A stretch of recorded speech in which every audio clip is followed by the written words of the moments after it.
Greetings.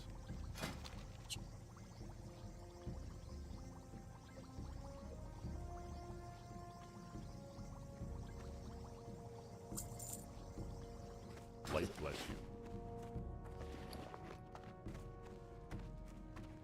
And those in bandages too. Let me think. They probably learn some new skills, can they?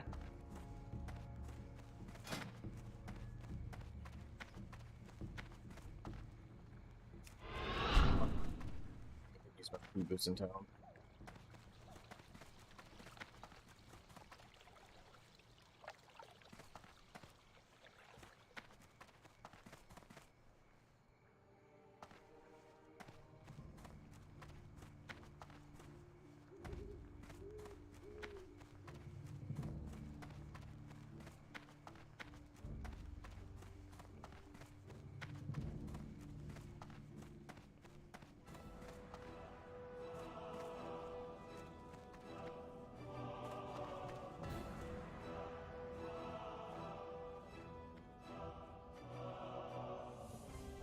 Need help?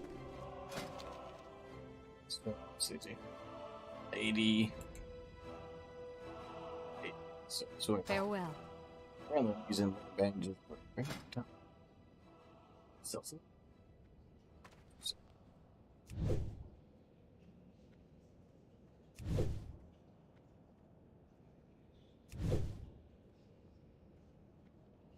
I spin them all. This is like.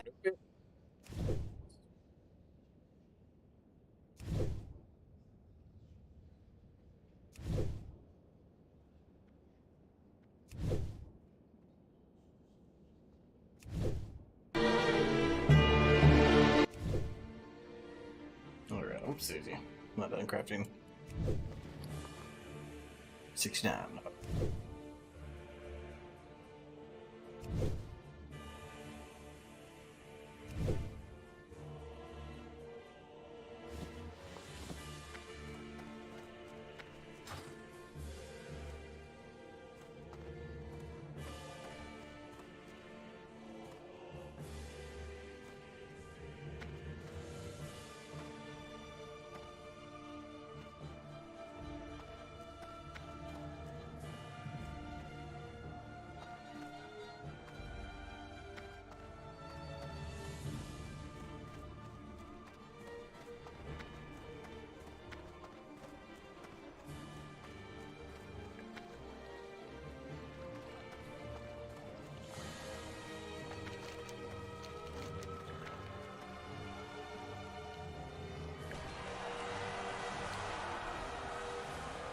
Here's the. Can't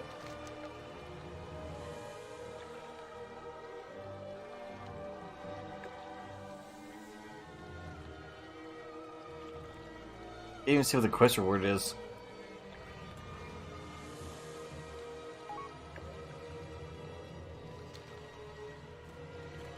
Yeah, I'm currently what, level 14?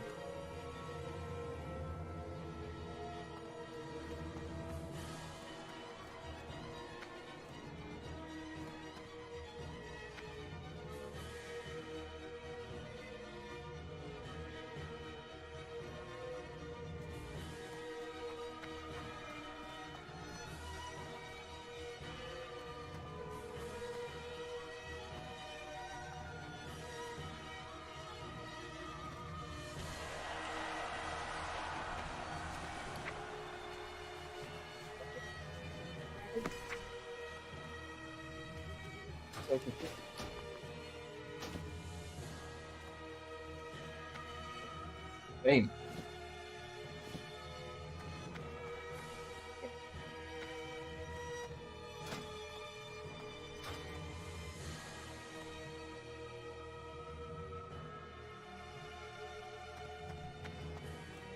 Help you find something? King's honor, friend. Go with honor, friend.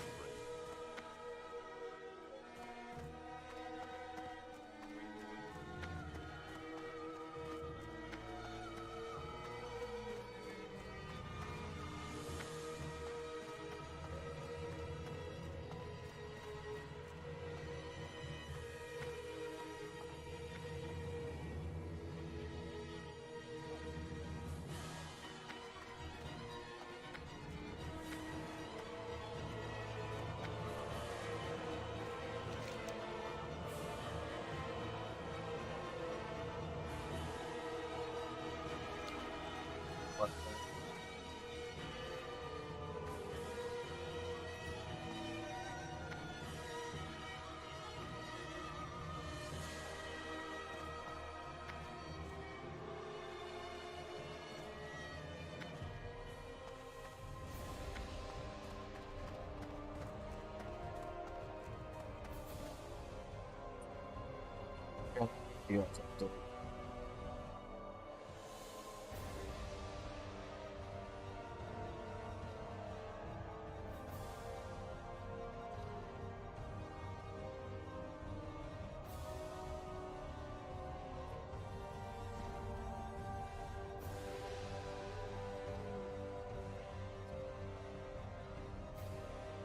Not awesome.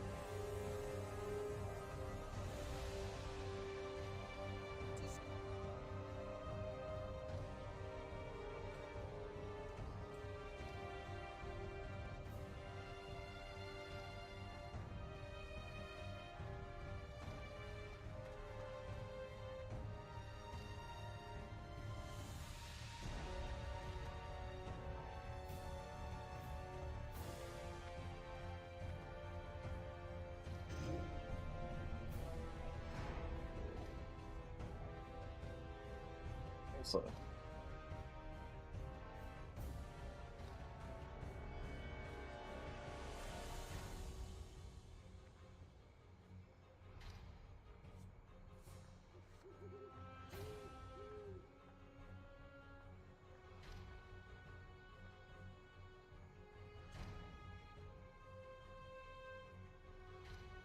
They'll update on every version of WoW I have, I guess. Fuck it, why not, right?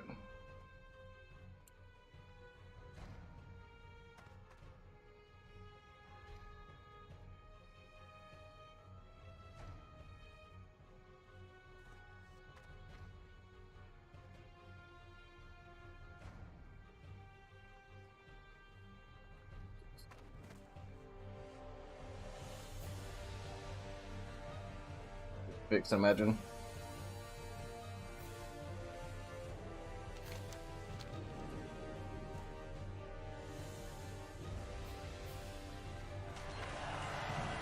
Needed, but spirit is nice.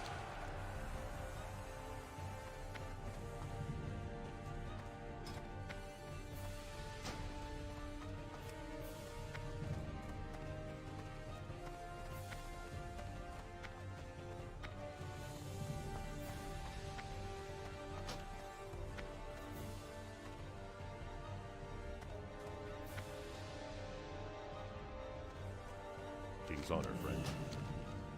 Be careful.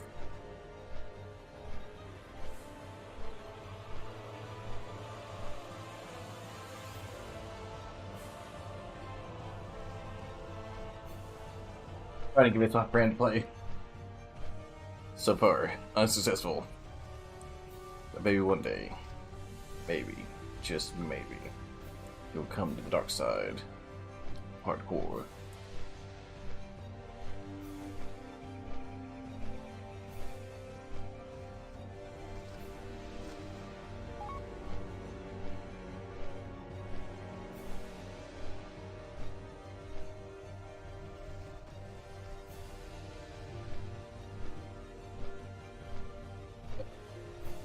Maybe.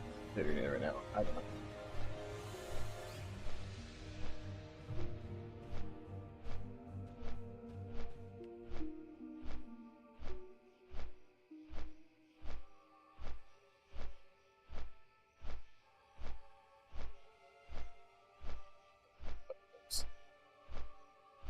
Judging. See it in its eyes.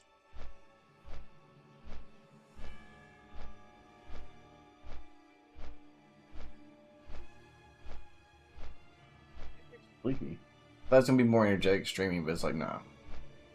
404 energy not found. Also, I'm pretty sure it's all dead body. The joys of hardcore. When you see somebody on the ground, you know it's sad. Yeah, but not fuck with those guys. I have to level up a lot.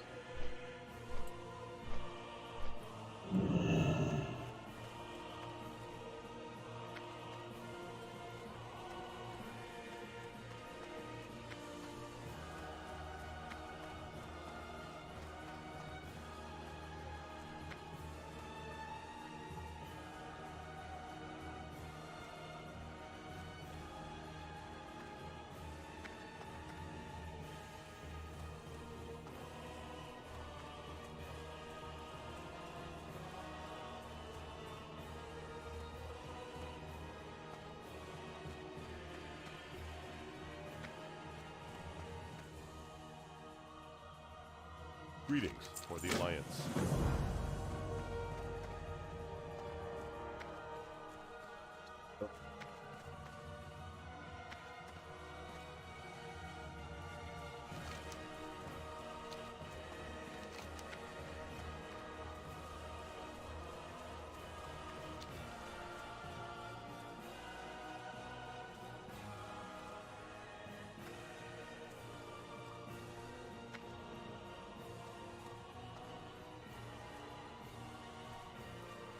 Hello.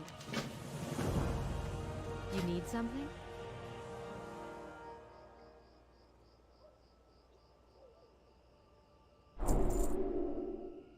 Go with honor, friend.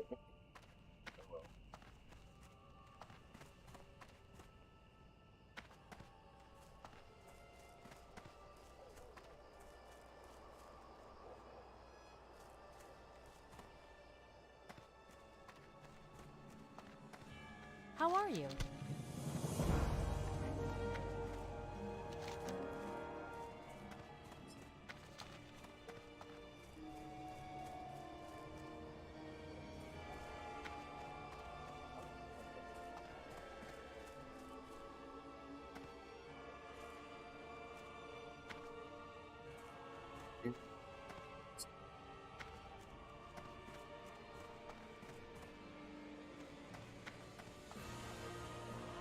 Can't wait to learn not pickpocketing, but lockpicking.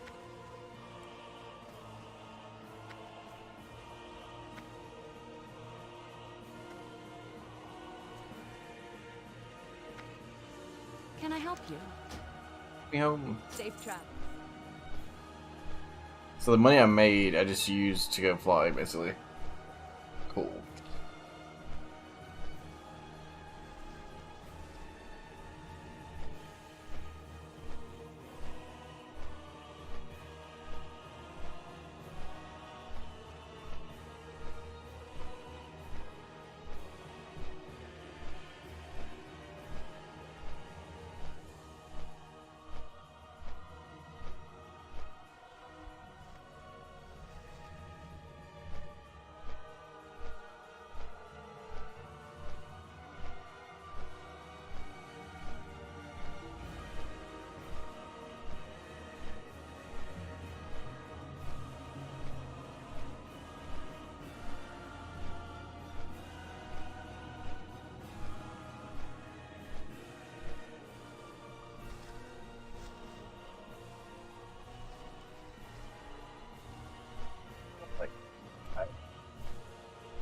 Make these decisions worse.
Let me go.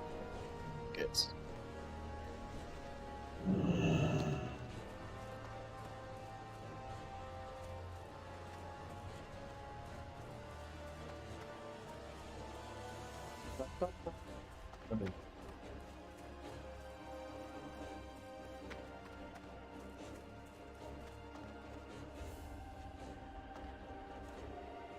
Light be with you. Need help?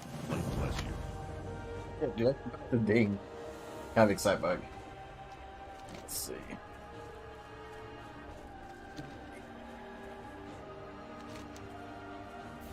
Soldiers.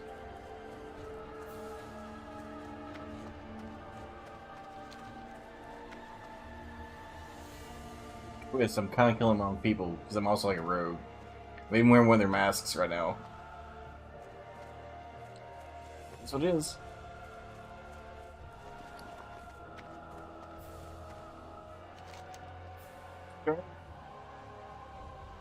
Ears?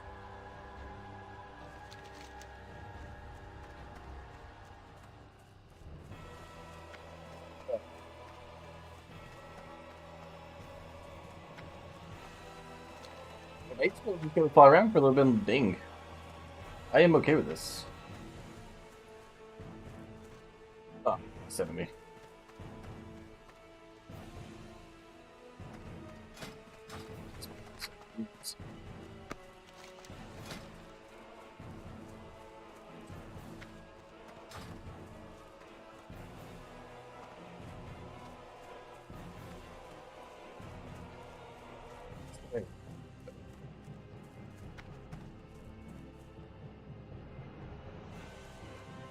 You need something? Funny as fuck, my dude. Alright. See you later. Got a lot of silver. I'll get it back. I should sell some of these. I'm gonna use that. Yeah. I'm gonna use that for a quest. Spirit space like out of combat region, I believe. Yeah, health and mana regeneration rates. I don't have mana, but I do have health. I think it's like the funniest looking face, I swear it does. Doesn't blink or anything, it's just like staring at you. I know what you did last summer. Same tip.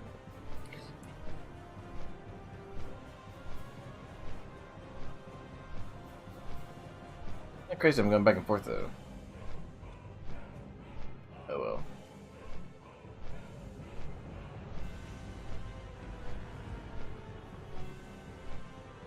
Ding though. 2 points in that. I get in deflection, which I can't wait. Precision's also really good. Then I go from deflection to riposte. Yeah.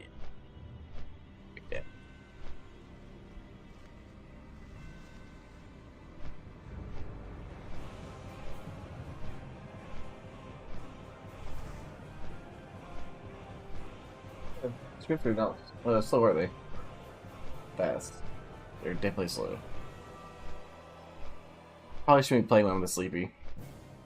But I'm gonna risk it with the biscuit. And if I have a funny death, I will submit it to the hardcore clips. Everybody wins.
Dude, this guy's geared. This guy's geared as fuck. Even his shoulders are now. This guy's in to win it. Well, this guy fucks. Alright, so I'm done then, yeah. Stormwind?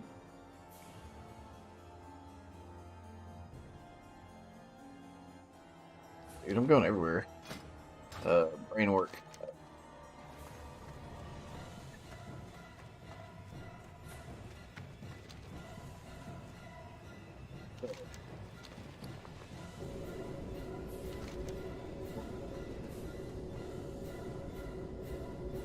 In.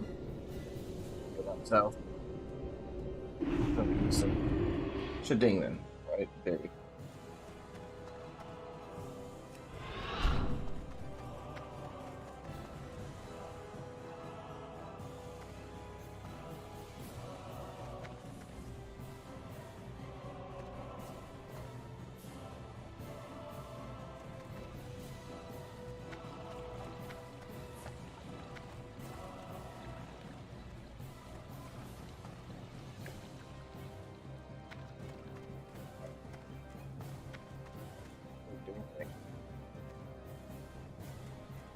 Dead body in town?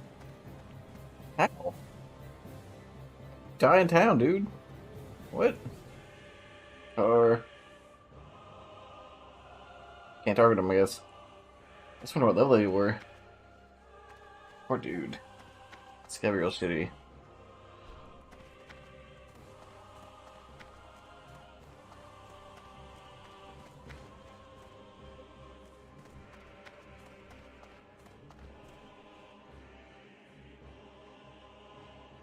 So, and John's like, how are people dying in town? I did don't understand.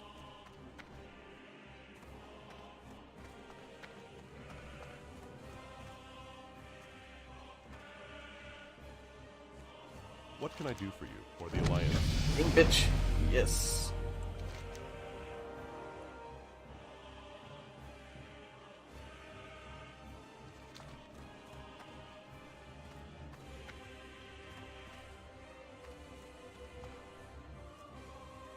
Greetings.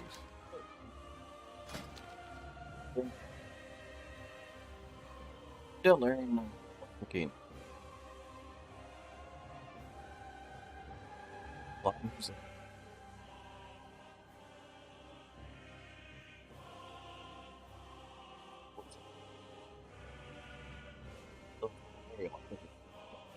Be careful. Yep.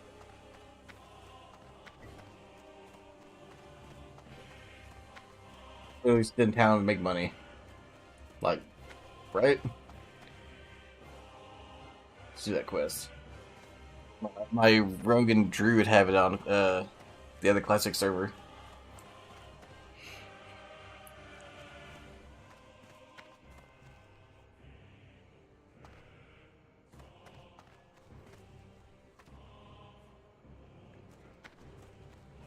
See? Someone in trade right now need help with Mithril Lockbox. We'll tip.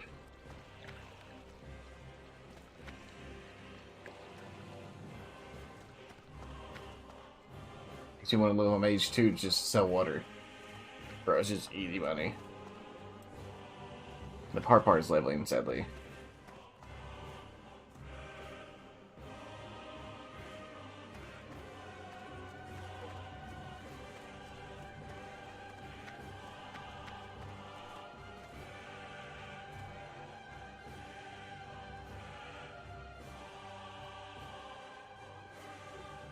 Amazing.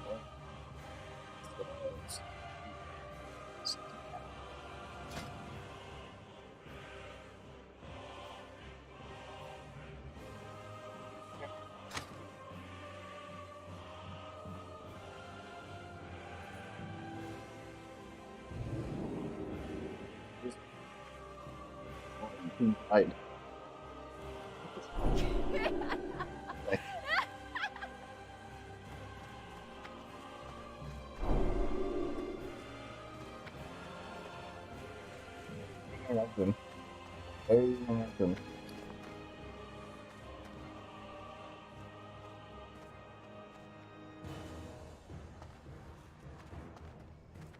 Need to melt my all. 20 silver now.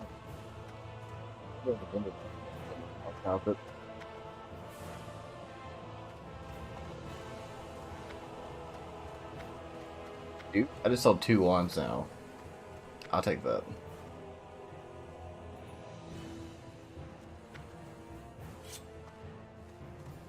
Cool swords, look at that shit. Look at those cool swords. This is big as fuck, boy. I wonder how big my crits are gonna be now. I logged on, I made like a couple gold, and I went and bought these weapons instantly. So I was like, you know what? I still feel well if I do anything. I need to hit hard. So I got that. Another corpse, dude. Dude, it's like starting level area of death. See, what's her name? What a silly bitch.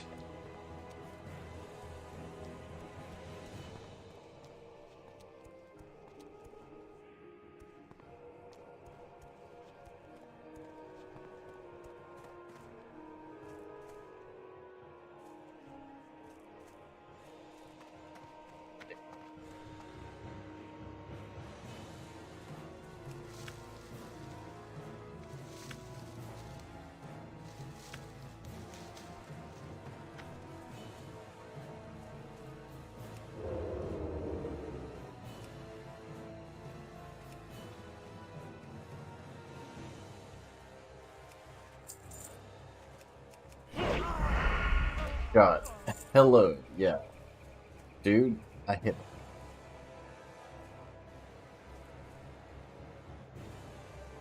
Little bunny poo poo walking through the forest. Bye, rabbit.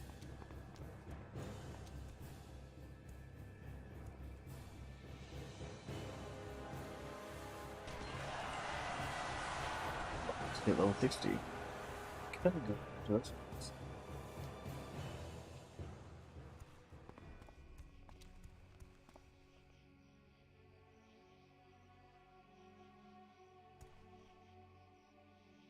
Spin mingle.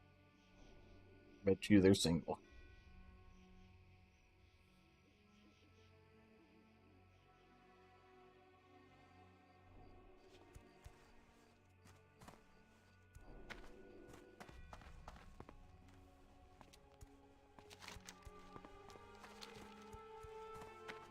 You need something? Be careful.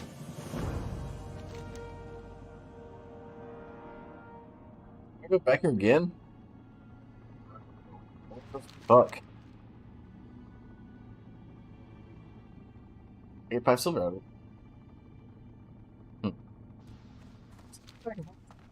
That's not how I thought my stream was gonna go. I'm kind of here for it, man. Fuck it. I hope the other guy that too.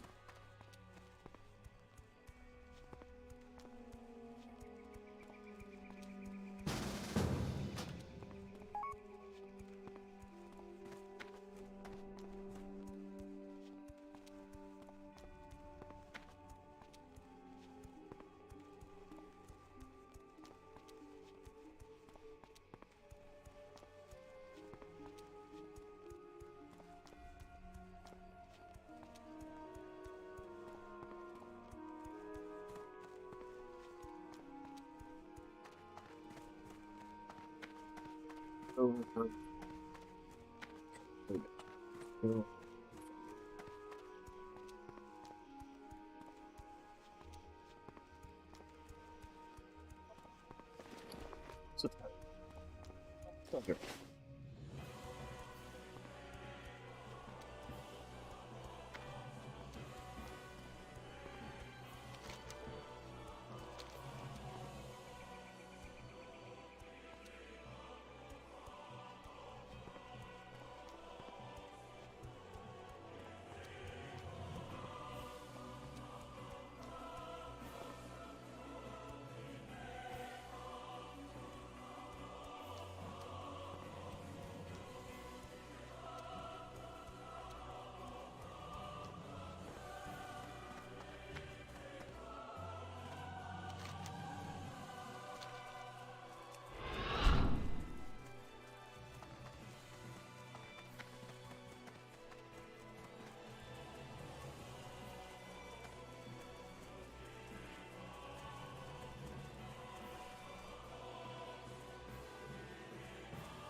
Yes, I am a leaderboard.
So what?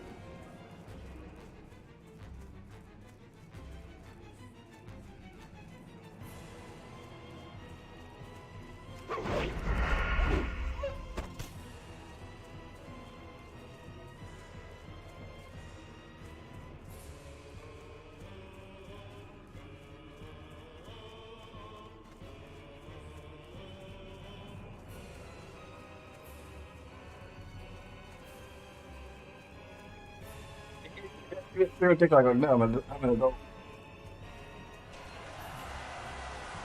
I mean, it's kind of funny.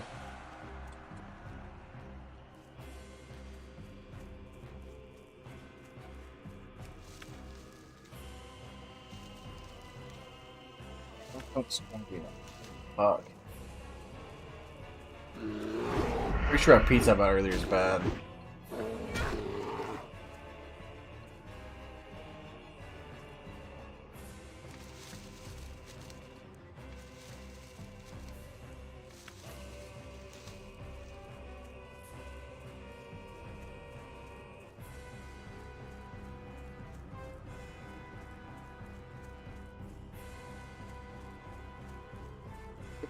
Do with few followers.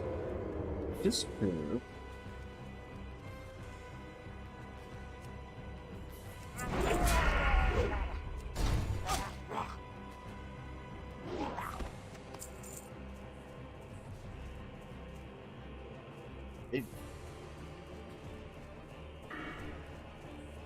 I have new talent point. Doom. There we go. I forgot I just dinged.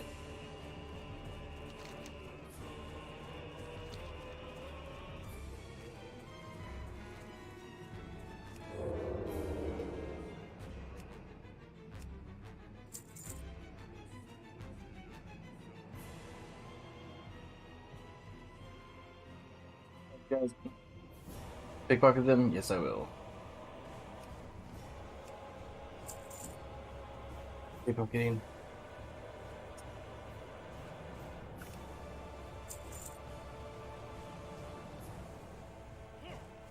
Did you want to fight? I'll fuck you up. It's his funeral. He attacked me first. You saw it. Self-defense. Total self-defense.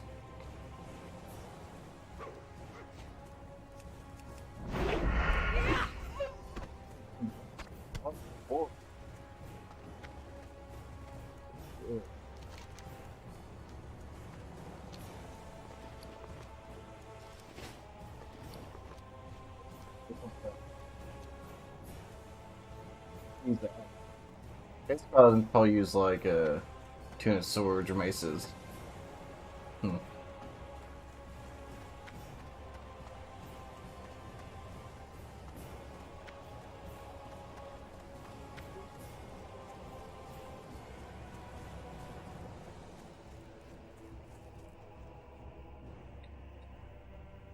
And you're in my range.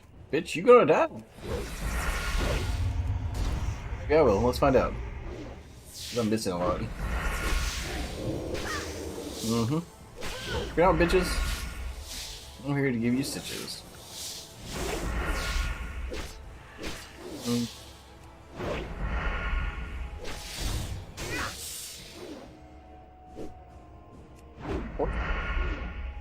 Maybe stuck at attacking apparently.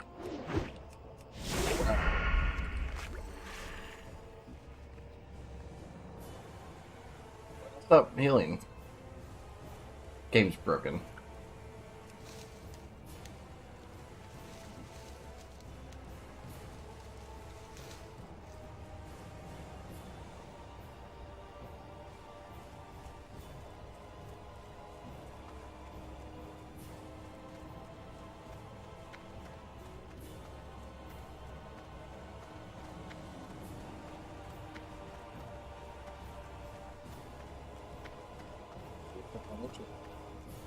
Sir, what do you have? Hey there. He's got some shit. Execution sword. Okay. That. Oh man, think about the. Fuck, dude.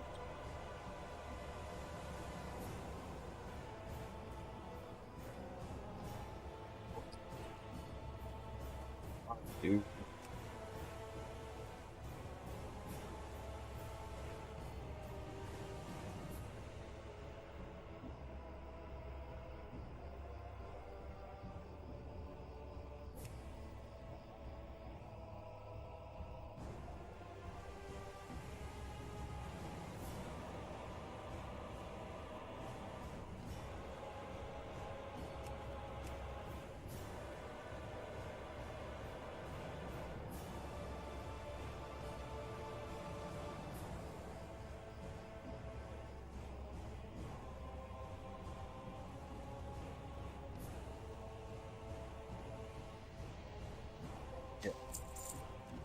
Safe travels.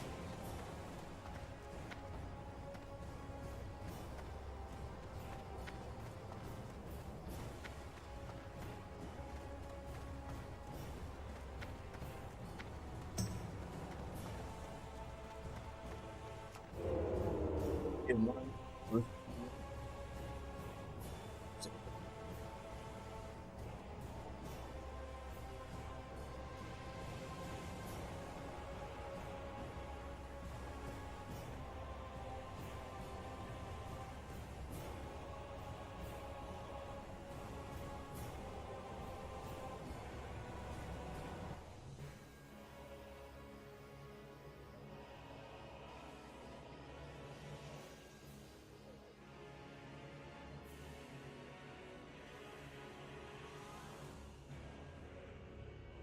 Eat any dragons, so probably fine.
How are you? Hey there, fully alive. See you around.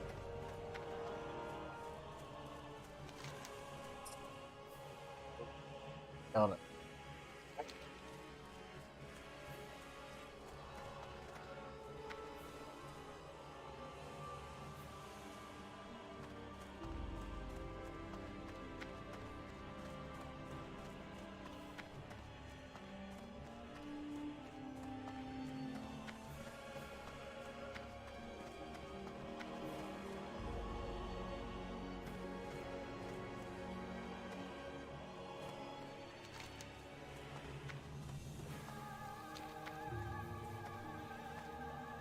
Hey there.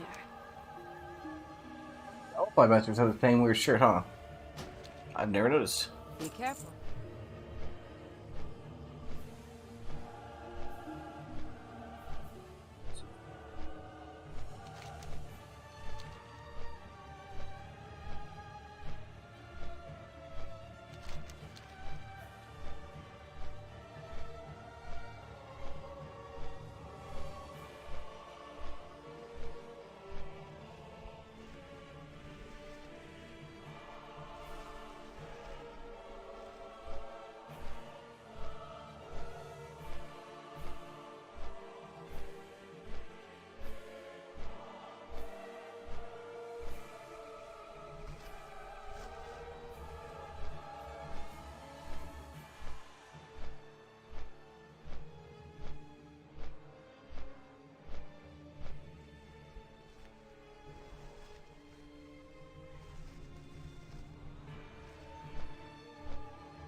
funny motherfucker.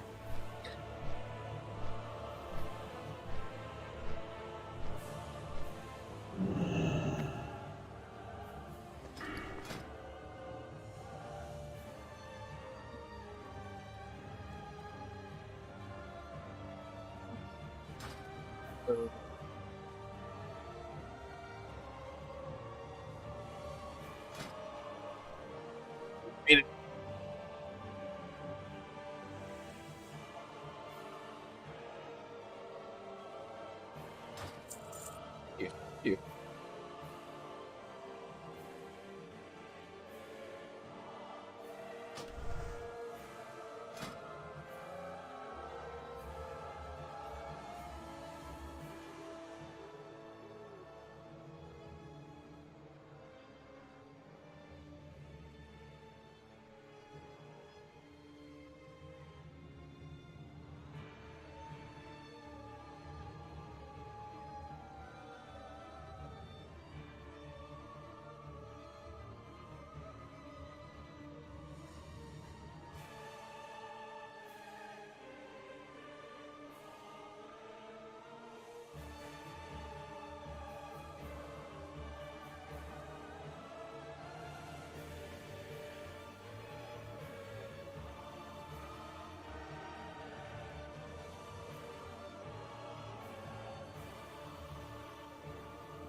Yeah.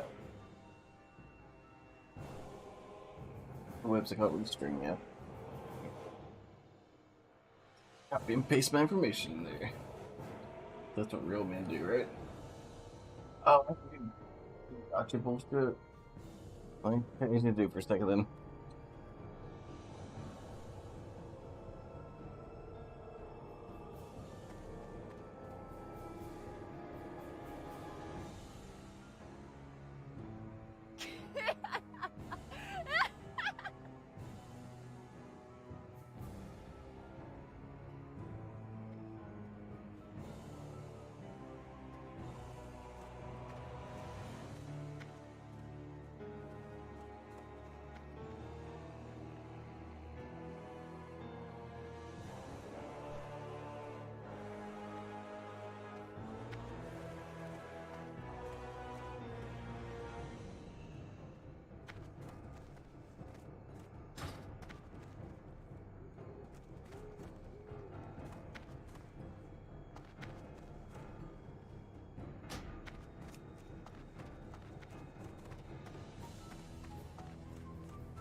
Guy, like, don't like, no, it's like her account, it's her money, like, that's kind of shady, bro.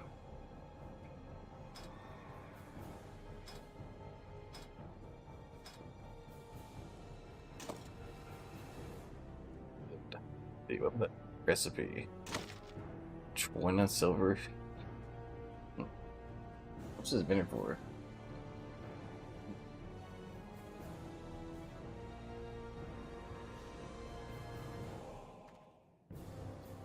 fuck it.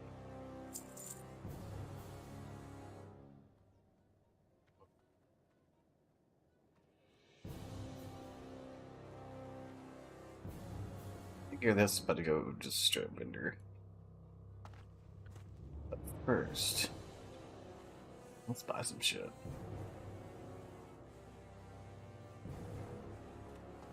Shoulders I can buy? Level 15, there are some shoulders. I might buy some shoulders. I might buy some shoulders. That was like level 21. Wait, bitch, ranger level, motherfucker. What are you doing?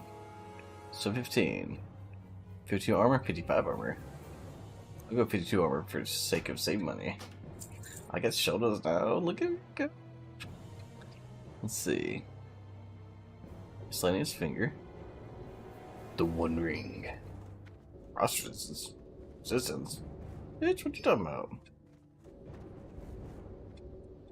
This is not worth money. Alright. As that shit. What about necklace? Also, not really worth.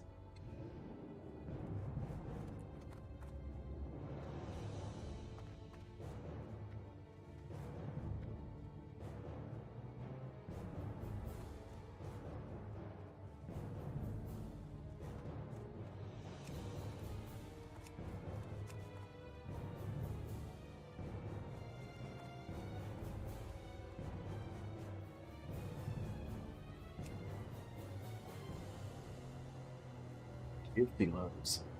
Which guy's a slur nowadays. Terrible. The...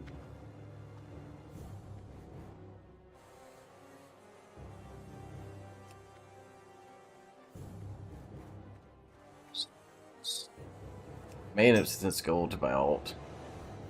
This stuff ain't worth it, Maybe just look for like specific pieces.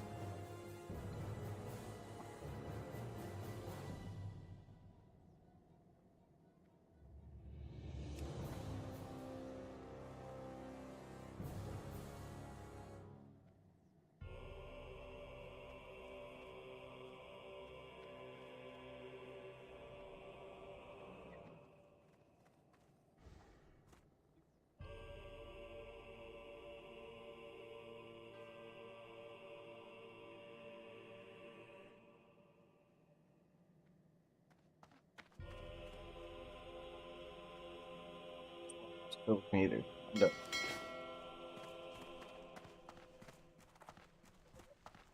We go. Oh.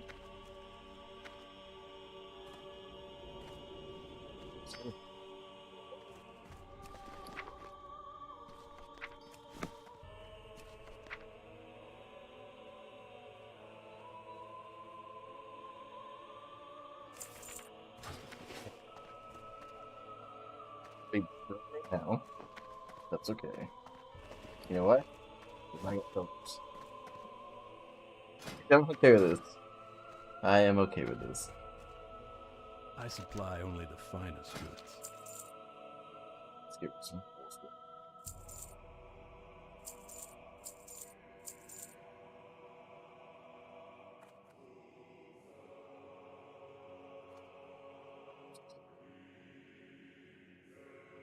See you later.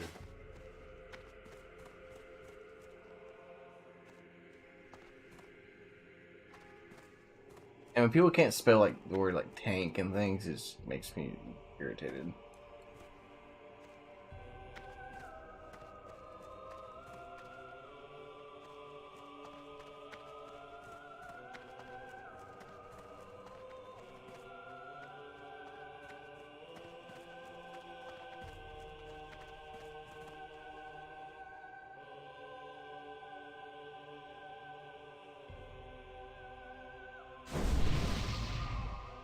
Ew. What can I do for you? Go with honor. Yeah, it's not really fucking important. Yeah.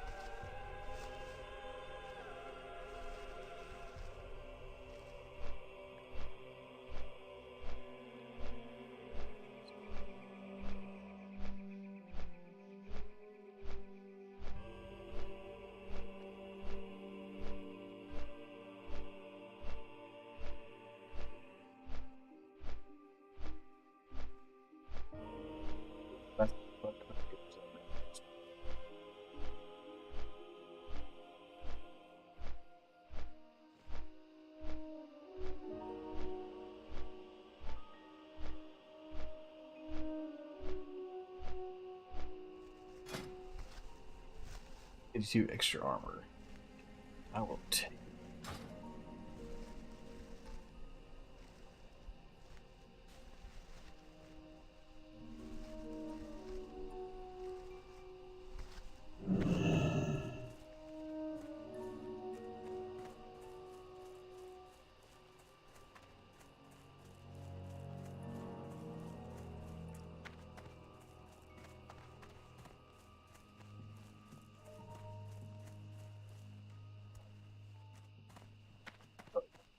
Need help? Light bless you.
Shit.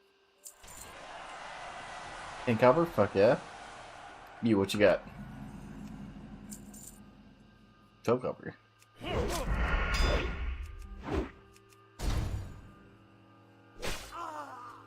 He just like died instantly.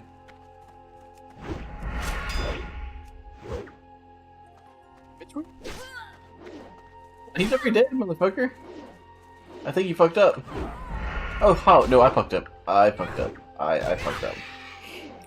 I think one's eating my face.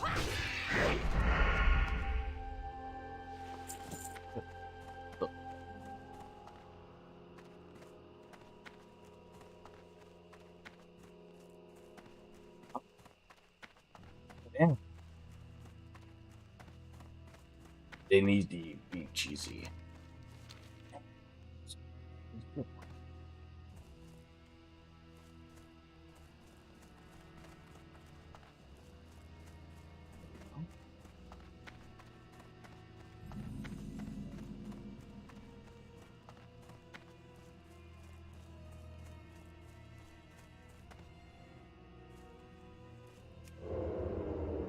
No, it doesn't matter.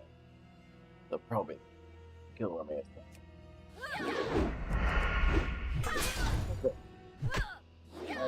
This is my pickpocket.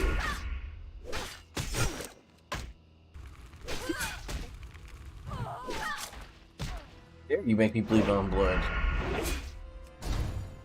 Oh, I tried to use my potion and shit. I should probably get around that, huh? Yeah, let me actually try to win. Give me a second.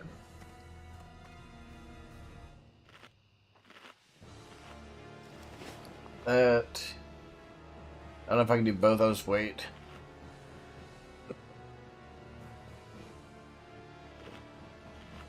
If I can. Now I know. Knowing South Battle. Oh yeah, I am fucking boosted.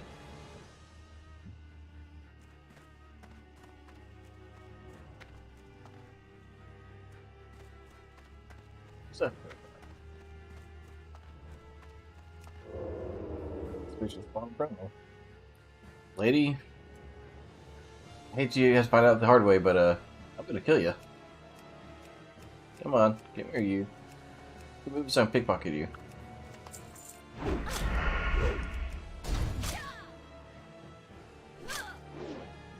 It's a lot.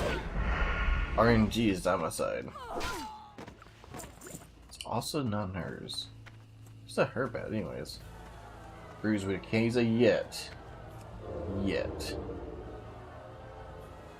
Lady, quit moving. I need distracts so bad. Oh my god.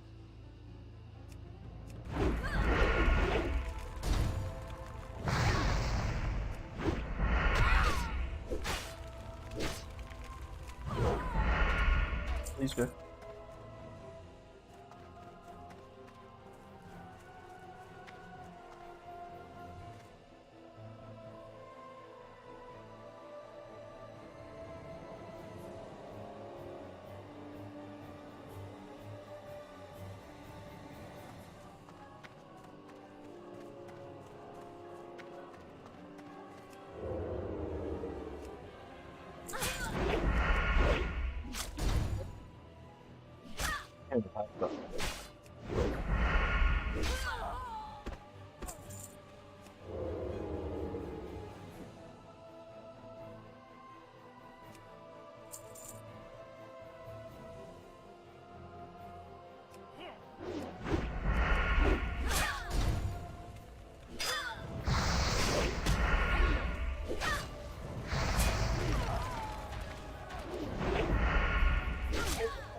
I see it really me, and now bitch.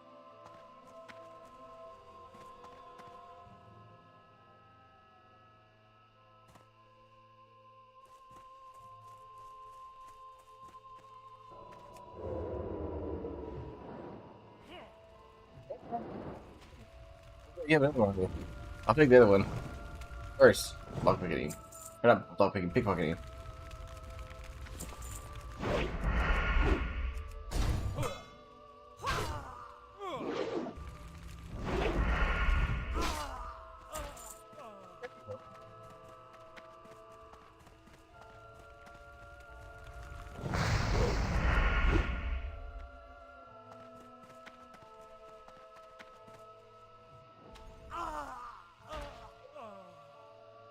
Hold on. Dude, let me inspect.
I use myself. That might be a character flaw.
Did you choose over Robbie?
I love mages.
You talking about? Oh, camera.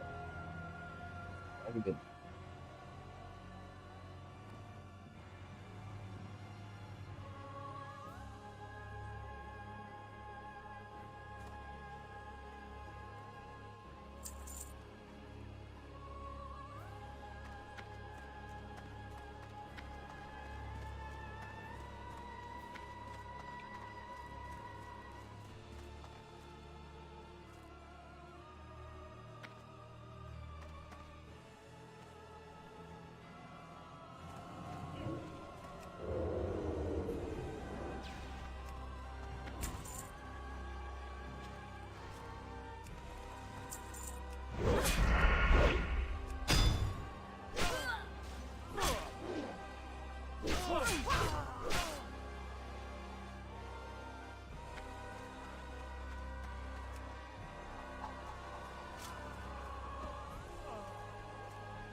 Stupid.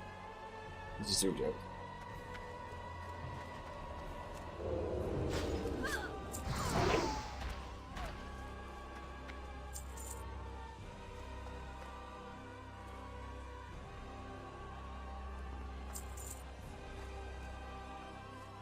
Damn.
PC.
I'm not. Very safe for stream, but me typing, blasty blast.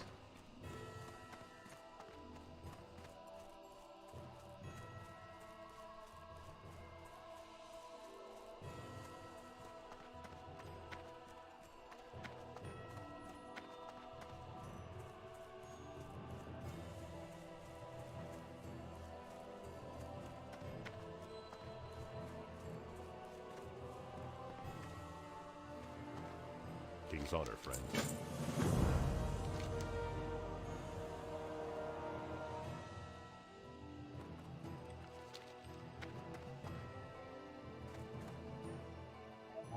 I hit Harley.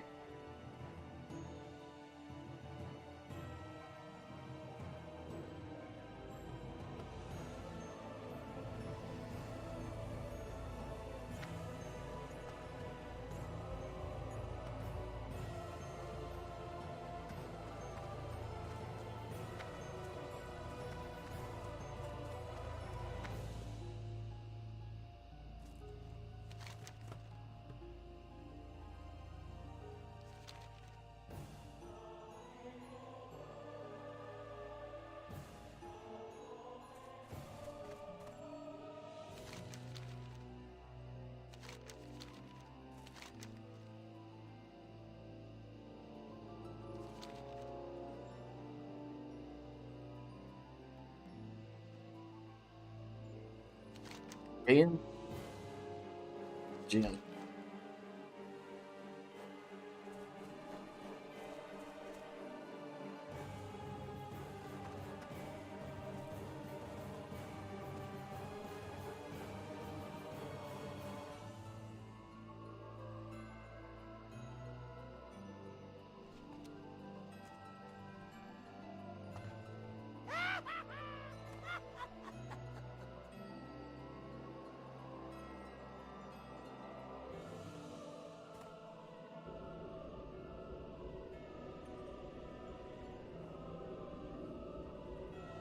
Yeah. I'm not.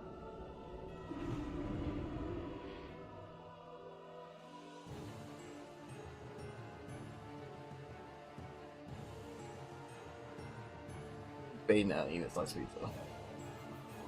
Debating. Bitch, he won't talk to you, though. You're being rude. I like, oh. I was like, hey, I was like, are you really going?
Hey everyone, Nigel and Luke here, and welcome to Crime Zone.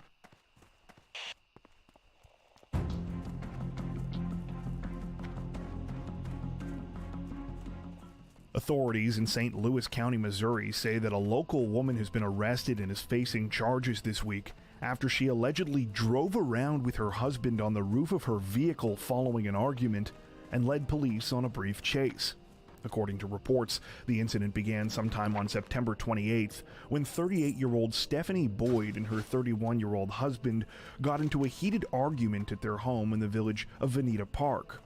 While it's not clear what prompted the fight, what we do know is that things quickly escalated, at which point Boyd allegedly got violent and assaulted the 31-year-old victim. Things got even more dangerous when Boyd went to leave after the attack, at which point her husband clung to the hood of her vehicle, believing this would stop her from going. However, she reportedly got behind the wheel anyway and proceeded to start driving. According to police, Boyd quickly made her way onto Interstate 70, where she traveled for more than 4.5 miles, driving recklessly at varying speeds. After getting off the highway near St. Louis Lambert International Airport, she was spotted by an officer from the Berkeley Police Department who pursued her with his siren on and lights flashing for at least half a mile before she finally pulled over. Boyd was arrested at the scene and is now facing charges of domestic assault and resisting arrest. Thankfully, it appears her husband was not seriously injured as a result of the incident, though Boyd's bond was set at $100,000 after it was deemed that she was a danger to both him and the broader community. According to reports, Boyd had active warrants in 2 other Missouri jurisdictions at the time of her arrest and had also previously been arrested for domestic assault.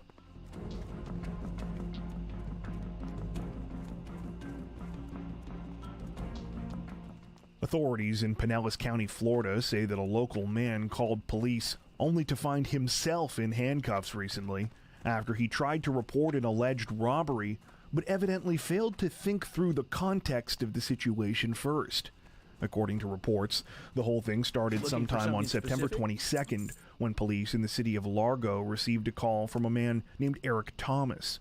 The 33-year-old said that he had been the victim of a theft. A customer of his had stolen $10 from him while they were in the middle of a transaction. Things only got more confusing when officers discovered what line of work Thomas was in. You see, the 33-year-old was a drug dealer and had been robbed while trying to sell marijuana. While the man who robbed Thomas was now long gone, he was found to be in possession of more than 40 grams of marijuana, as well as 2 baggies of cocaine. In his conversations with police, he apparently also admitted his intent to sell the drugs. As a result, he was arrested and slapped with a pair of felony drug charges.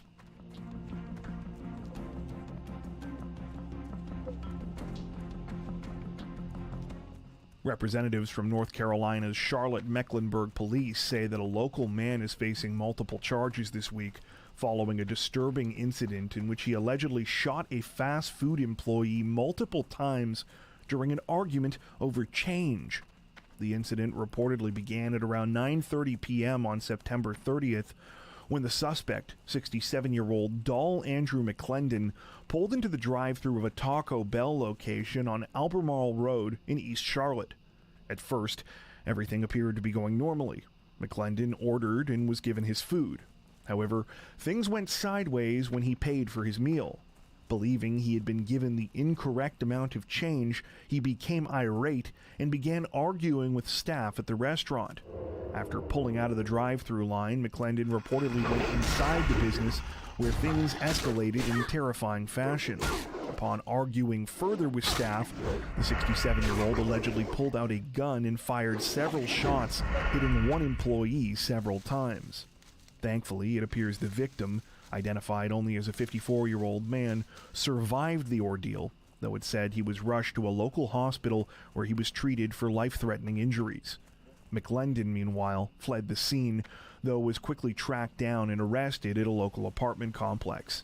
The 67-year-old now remains in custody and has been charged with assault with a deadly weapon with intent to kill or inflict serious injury and discharging a weapon into an occupied property.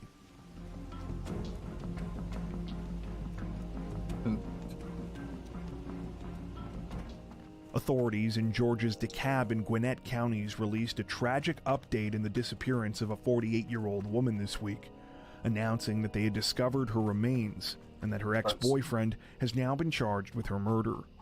The case began on the evening of September 29th, when police in the city of Brookhaven were contacted by the concerned family members of Amy Lafakis. The 48-year-old mother and grandmother was supposed to have dinner with one of her daughters that night. However, when she failed to show up and couldn't be reached by phone, her daughter drove to her house to check on her. Though Amy's car was still in the driveway, there was no sign of her anywhere. Upon launching an investigation, authorities learned that Amy had last contacted her family members at around 2 o'clock that morning, during what was supposed to be a night out. It soon became clear that she had never returned home. After speaking with those close to Amy, police reportedly turned their attention to her 43-year-old ex-boyfriend, Brandon Weininger. When detectives brought Weininger in for an interview, he allegedly made a number of statements that were quickly determined to be false. He was arrested and charged with kidnapping, concealing the death of another, tampering with evidence, making false statements, and first-degree burglary. Sadly, just a couple of days later, on October 2nd, investigators released a heartbreaking update in the case. The search for Amy had now come to an end. Her remains had been found in a field next to a construction site near Turkey Crossing and Harbin Circle in neighboring Gwinnett County. While neither the cause nor the circumstance of Amy's death had been released at this time, based on statements made by one of her close friends to local news outlets following the tragic discovery, it appears that she was trying to get out of an abusive relationship with Weininger at the time of her alleged murder. The 43-year-old is now facing additional charges related to the crime, including malice murder, felony murder, and aggravated assault. The situation is still developing.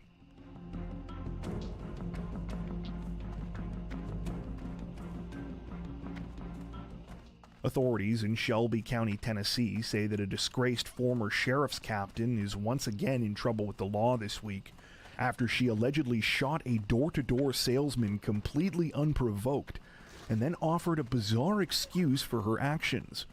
The whole situation began just before noon on September 27th when police were called to a home on the 1600 block of Brimhill Cove in the city of Cordova with reports of a shooting. When officers arrived at the scene, they found a man suffering from a gunshot wound to the torso who was rushed to the hospital. Following a thorough search of the residence, police discovered the alleged shooter. It was the home's owner, 51-year-old Monica Johnson Markwork. She was apparently hiding in the house's attic next to a gun. When questioned by officers, Markwork claimed that she had acted in self-defense. She said that her son, who is currently serving a 20-year sentence for sexually assaulting a child, had informed her that a local gang was out to get them. She claimed that the man she had shot was a hitman and that she fired after seeing him running towards her door dressed in a hoodie holding a rifle. The thing was, though, none of these details reportedly aligned with what actually happened. The male victim wasn't a hitman. He was a salesperson for a pest control company. He also wasn't dressed in a hoodie or carrying a rifle. He was dressed in a polo shirt and carrying an iPad.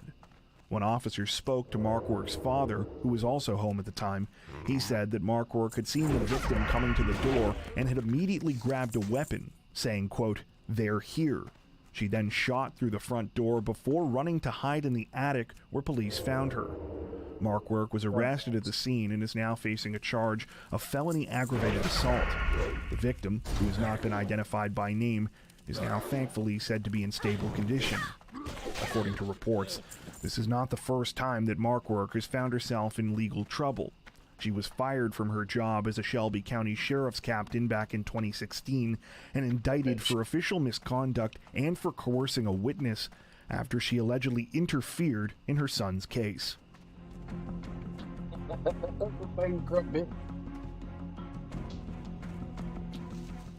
Authorities in Warren County, New Jersey say that a local man is looking at serious prison time this week after he recently crashed his vehicle into a home and a police station, incidents which investigators say were deliberate.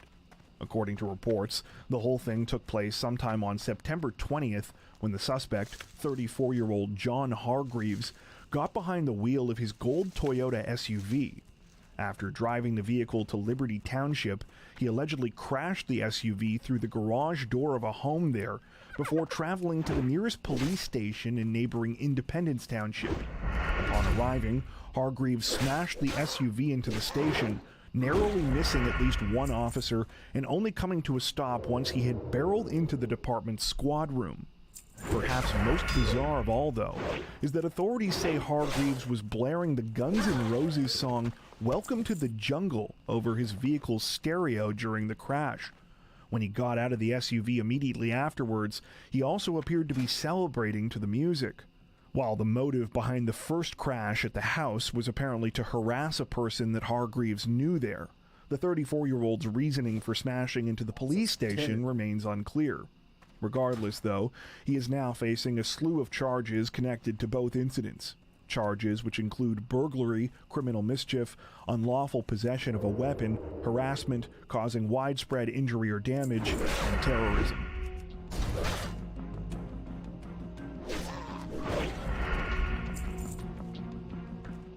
Representatives from California's San Bernardino County Sheriff's Office say that a 29-year-old triple murder suspect is finally in custody this week following a months-long search, though sadly, not before he was allegedly able to kill once again. According to reports, the situation began just before noon on September 30th when police were called to Memorial Park in the city of Upland. It was here, in the park's southeast parking lot, where they allegedly found a 34-year-old man suffering from multiple gunshot wounds. Despite the best efforts of emergency responders, sadly, the man ultimately succumbed to his injuries and was pronounced dead at the scene. Not long after the killing, authorities located the alleged shooter, 29-year-old Pete Anthony Renteria. Renteria was no stranger to police. For months, they had been searching for him in connection with a terrifying triple murder. Exactly 8 months earlier, on the night of January 30th, 2023, authorities were called to a home just a few miles away from this week's crime scene, where they found the bodies of 68-year-old Sonia Ramirez, 72-year-old George Ramirez, and 43-year-old David Ramirez. All of them had been shot to death. Renteria was later accused of their murders, with the victims said to be his grandparents and uncle. While no motive has been provided behind either of the two terrifying incidents at the time of this recording, it's said that this week's shooting is believed to have been the result of some sort of personal conflict between Renteria and the unidentified victim. It said that they had been in an altercation at the park earlier that day, after which the 29-year-old returned to attack the male victim. Little has been released about the circumstances that led up to the triple shooting back in January. However, according to a local news source, San Bernardino County deputies had responded to the residents more than 60 times in the 3 years leading up to the disturbing incident. At the time of this recording, the situation is still developing.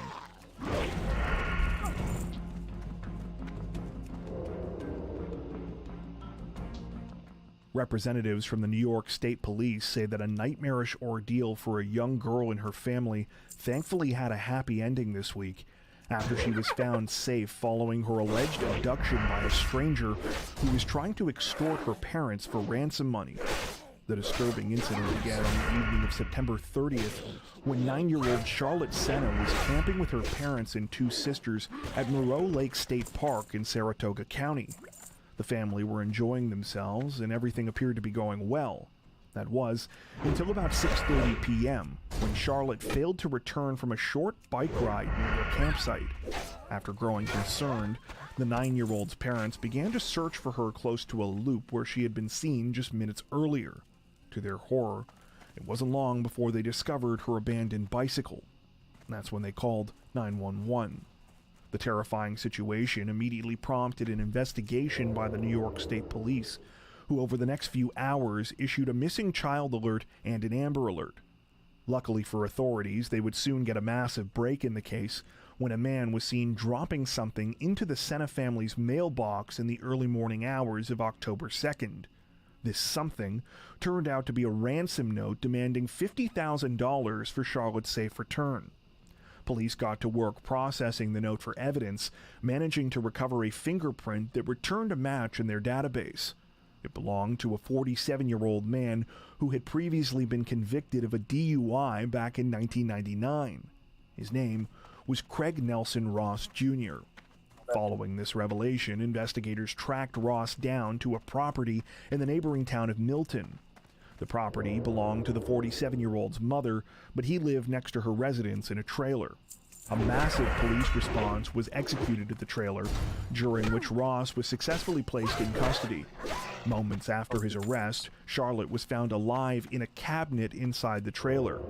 Currently, no detailed update has been given on her condition, though it said she is safe, appears to be in good health, and has been reunited with her family at a local hospital. Not much has been officially released about the alleged ransom motive behind the crime, though an ex-girlfriend of Ross's has since come out and claimed in interviews with media that she believes the Senna family might have been specifically targeted due to money from a legal payout. According to reports, back in 1998, Charlotte's grandfather sued the city of Greenfield after being injured in a sledding accident. He was ultimately awarded $2.2 million, something which Ross's ex-girlfriend, Amanda Priest, says many locals knew about. Priest went on to say that Ross suffers from multiple sclerosis and has used his condition as an excuse for years, stating, quote, "He's never wanted to work. He's always wanted to find people to mooch off of, whether it be girlfriends or making his mother feel bad because his MS is so bad." Priest said that she believed the $50,000 Ross allegedly demanded in his ransom note likely would have set him up for about 4 or 5 years. At the time of this recording, Ross remains in custody and has been charged with first-degree kidnapping, though it's said that more charges could follow. The situation is still developing. Before we wrap up, we'd like to take a second to give a huge shout out to everyone who has made it this far into the video. Seriously, thank you so much for watching. If you found today's upload interesting and informative, we'd be honored if you'd consider liking and subscribing, as well as hitting the notification bell and selecting all notifications to stay up to date with our latest releases. If you're looking for additional ways to help support the channel, we'd love to have you join us over on Patreon. Patrons get ad-free and early access to all of our content, as well as 4 additional stories per week for each of our Crimes of the Week and Crimes of the Week International videos. You can learn more at patreon.com/crimezone, where you'll also find some of the fine folks whose names are currently on screen. All that being said, we understand that not everyone has the means to support financially, and that's totally okay. We appreciate every like, sub, share, and comment that you send our way. Once again, thanks so much, everyone, and take care.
Why is that 2 hours? Let's go see it.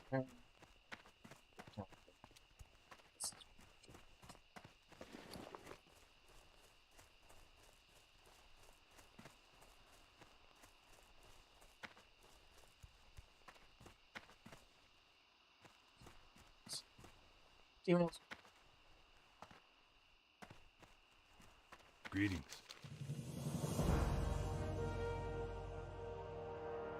See you around.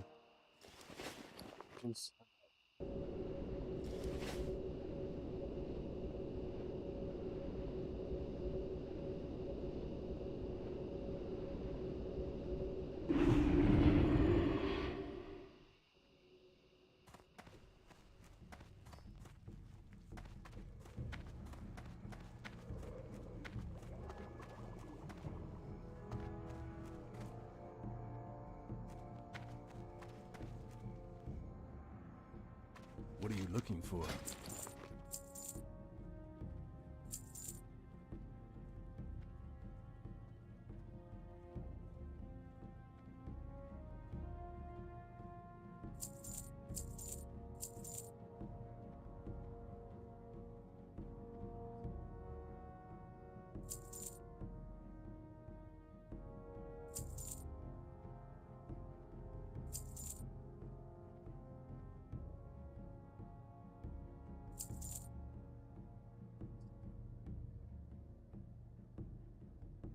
Have a good one.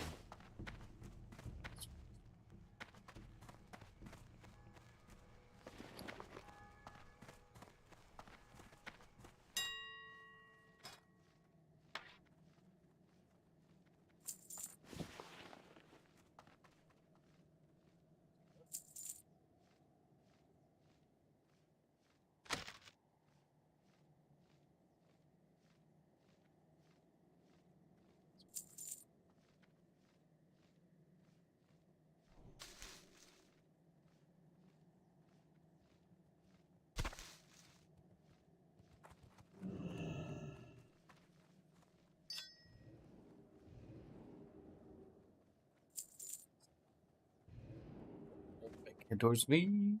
Yeah. Is there anything else of value? Sure, why not? Fuck it.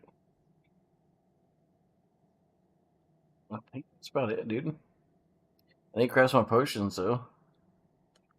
I need more lions, shit. That's about it, though.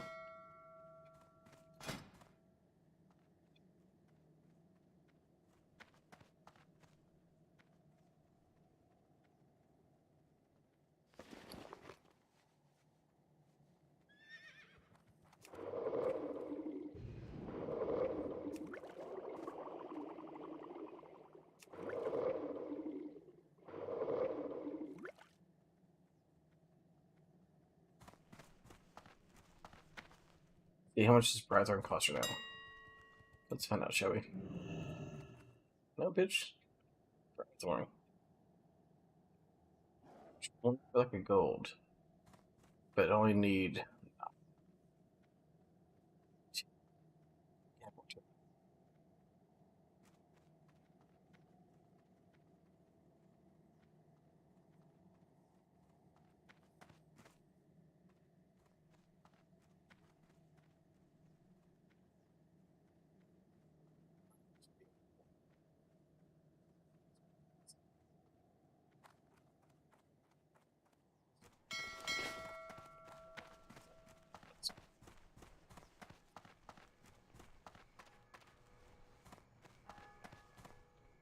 I buy and trade.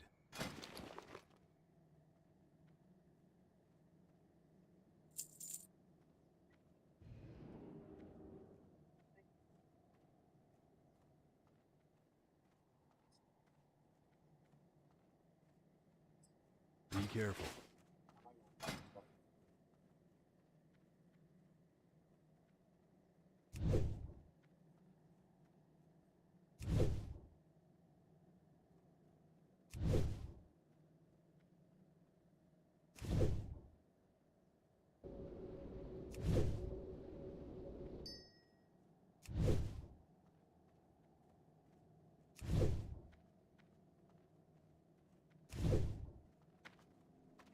One very common observation by moviegoers is that It's the a really book funny is better place. than the movie. Let's And see, it's hold on. certainly that way for many books that have been made into movies, but that it actually didn't seem to apply to one Stanley Kubrick. My own favorite horror movie that I'll be revisiting this spooky season is The Shining, and it's excellent in both book form and on film, though the two stories are actually quite a bit different from each other and are very good in their own ways. And it continued.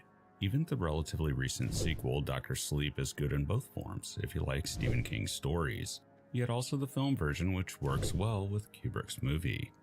But sometimes it can get a bit weird. 2001, Stanley Kubrick's very famous movie that he co-wrote with Arthur C. Clarke actually stems from a short story written decades before by Clarke known as The Sentinel.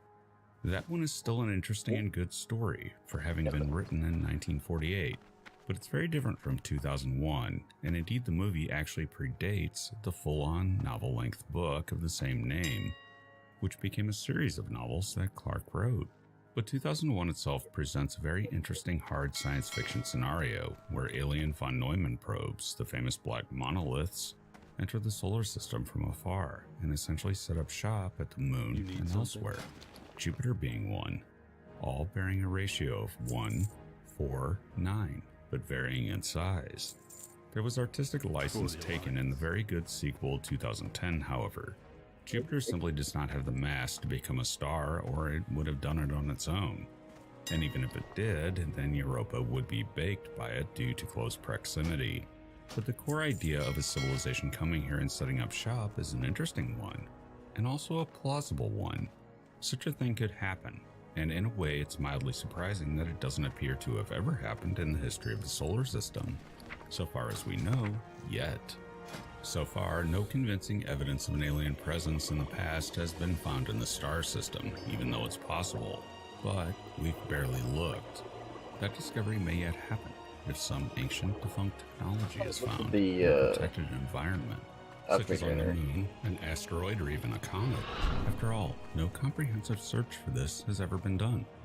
Thus, if there were something like Clarke's monolith sitting on the moon, we wouldn't know about it, unless we stumbled across it by chance, which is unlikely at this stage, since we've barely explored its surface.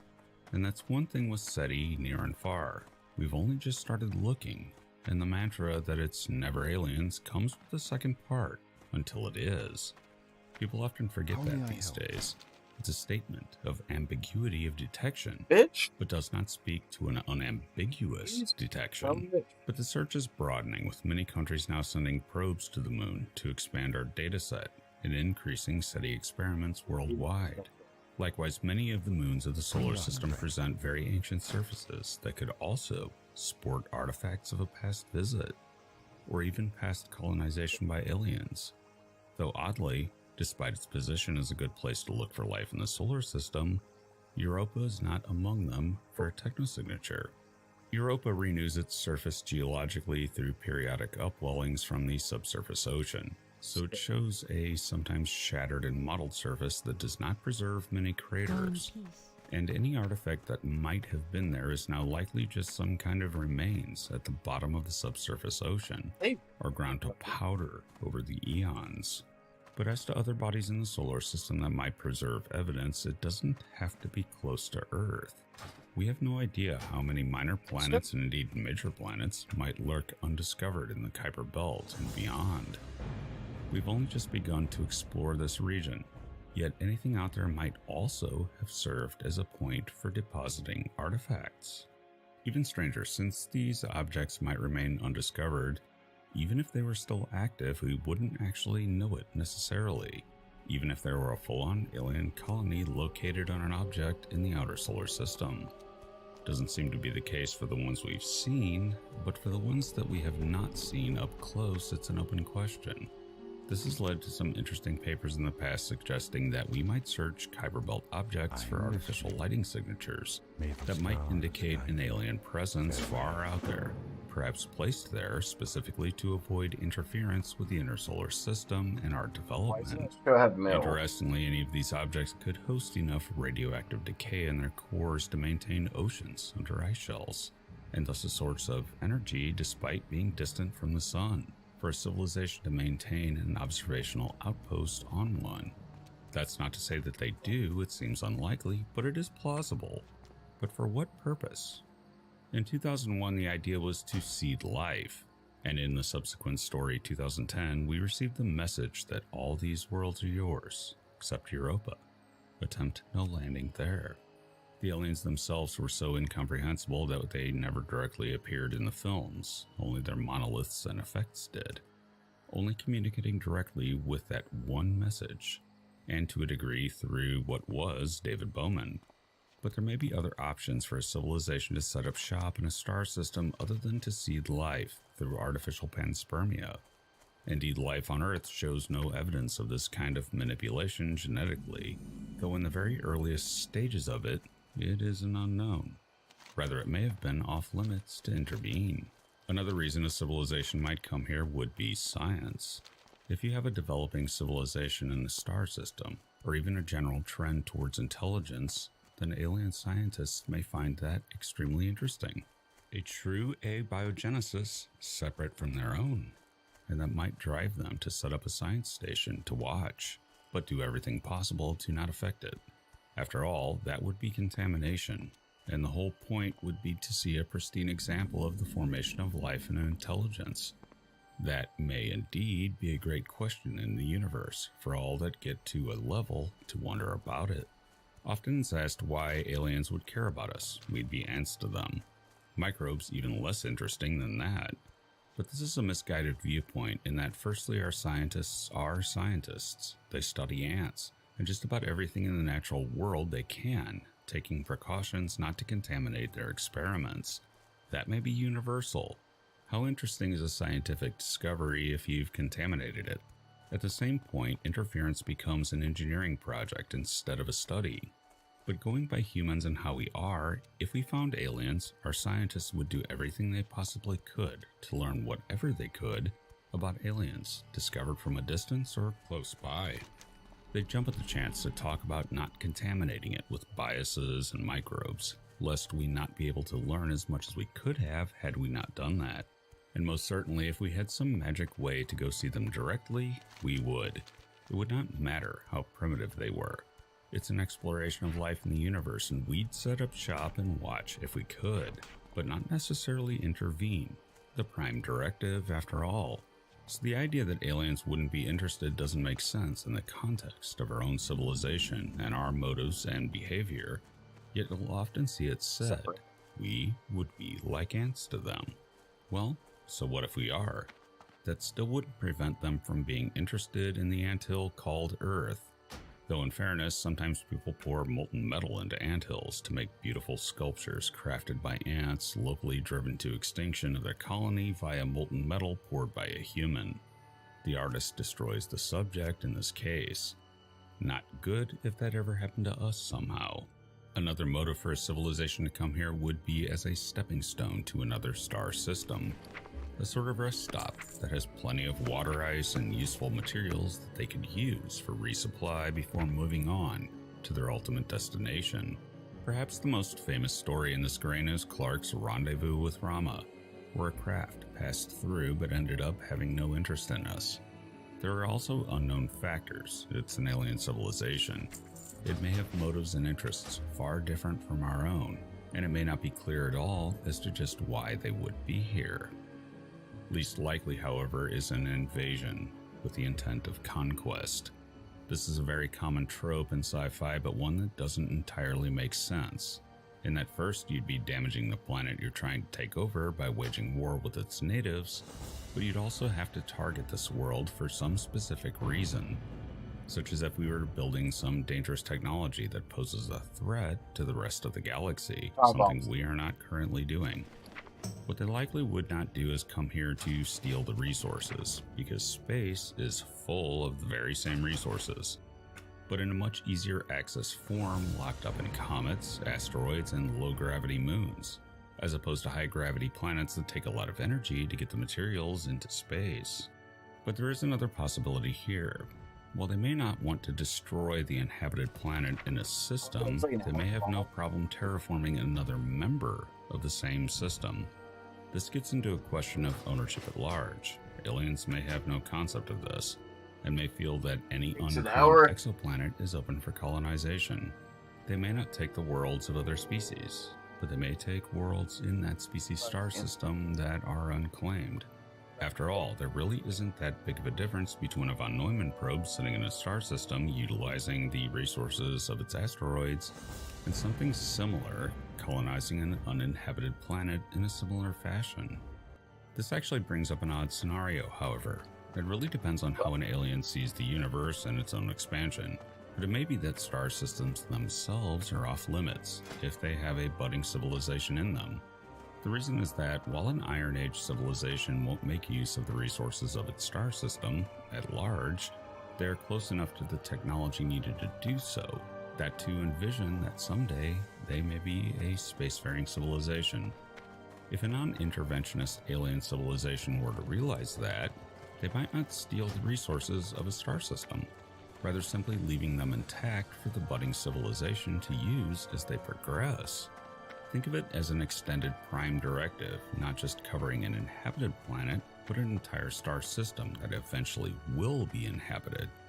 This oddly is actually a viable solution to the Fermi paradox, but somewhat different from a normal zoo hypothesis scenario in that there would be no zookeeper civilization per se, but a ranger civilization, guaranteeing non-intervention on the scale of solar systems to prevent the depletion of a star system's resources before the civilization native to it can make use of them and take its place among the galactic community. In this situation, the Great Silence should be no surprise, but someday the silence will be broken when we head out there and make contact with the Rangers. But not until then. Before that, we must remain in protected ignorance. But herein is the Halloween scenario. At some point, a civilization may decide to come to the solar system, not to invade Earth, but rather invade Mars. Say an alien civilization shows up and begins to alter Mars into whatever they feel is an ideal environment for them, before we have a chance to colonize it ourselves. This is highly unlikely for a number of reasons, not the least of which is that they would need to literally show up right now, by chance, and start work, since it seems likely we will have a permanent presence at Mars within 50 years, if not less. But to entertain it anyway, they might build an enormous civilization on Mars right before our eyes, and there's nothing we could do about it, at least with current technology, short of mounting nukes on gigantic rockets and launching them. Not the greatest of plans, however, since if you're dealing with a more advanced civilization than you are, then you're not going to win a war against them. We just have to sit and watch. Perhaps more possible than that is that of an alien civilization that has not reached space technology, a situation humans were in for longer than 250,000 years, and another technological civilization sets up a colony in their star system. When a primitive civilization reaches its age of telescope astronomy, their Fermi paradox, if they have one, would be solved instantly by looking at the other worlds of their system. This would be alarming from the start because they'd immediately have a boss that might never have interfered with them before their space age, but still controls their immediate space, meaning that they probably can't explore space much themselves with the police at the door. I think the most spooky end of the scenario is what happens if the dominant, advanced civilization in this case never makes contact or says a word to the locked-in civilization, so long as they never leave their world. Stay home, stay safe, venture out, and you might get their attention. Don't do it. Thanks for listening. I am futurist and science fiction author John Michael Gautier, currently envisioning the opposite. What if the aliens came here, started terraforming Mars, and invited us along for the ride? I'd imagine the first thing we'd do is set up franchise restaurants and introduce the aliens to oyster bars, only to horrify the aliens who descended from analogs of clams. Thus the intergalactic unpleasantness begins. Be sure to check my books at your favorite online book retailer and subscribe to my channels for regular in-depth explorations into the interesting, weird, and unknown aspects of this amazing universe in which we live. Okay, let's close to me.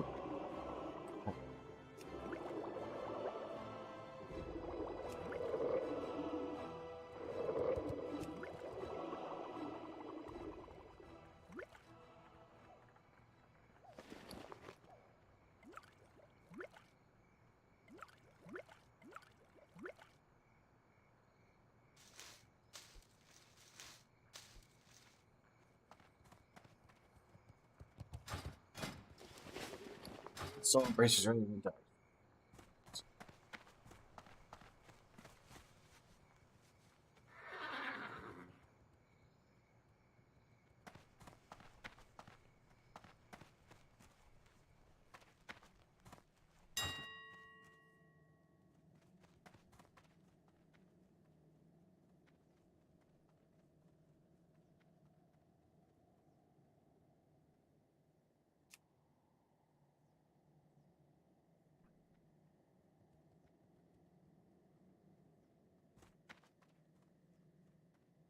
technique.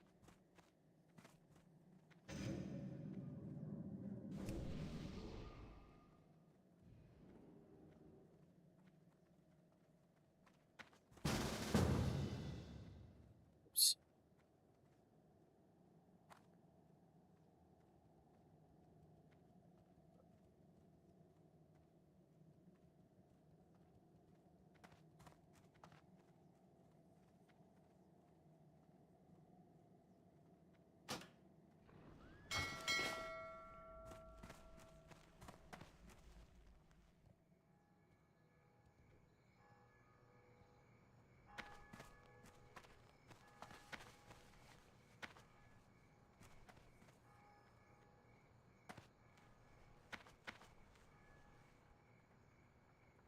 So, went up at night.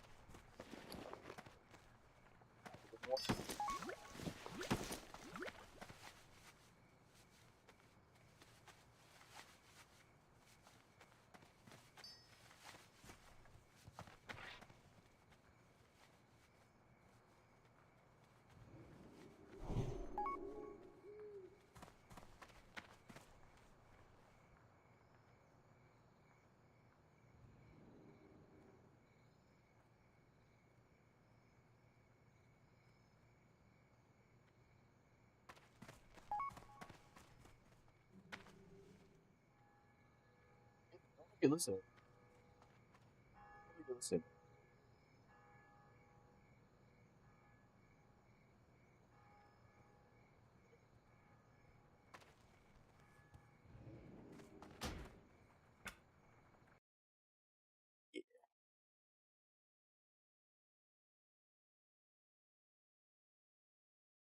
I'm gonna go. A tale of two worlds, two different realities. What's wrong with that? Everybody. Sorry. Some no. It's like zero chain night. Whoever's watching, thanks. You've been a pal. Maybe it's motivation for me to keep trying to stream. But depression being what it is, life sucks. No one has to be boring, but it's okay. Just try to make the best of it. And I generally always leave these streams by telling people to let those that they love know that that so hard to explain this. Tell those that you love them. Life is short. Accidents happen, people disappear, and you'll never see them again. It's really good just to let people know that you love them. On the note, I think I'm off. Have a good night. Be safe.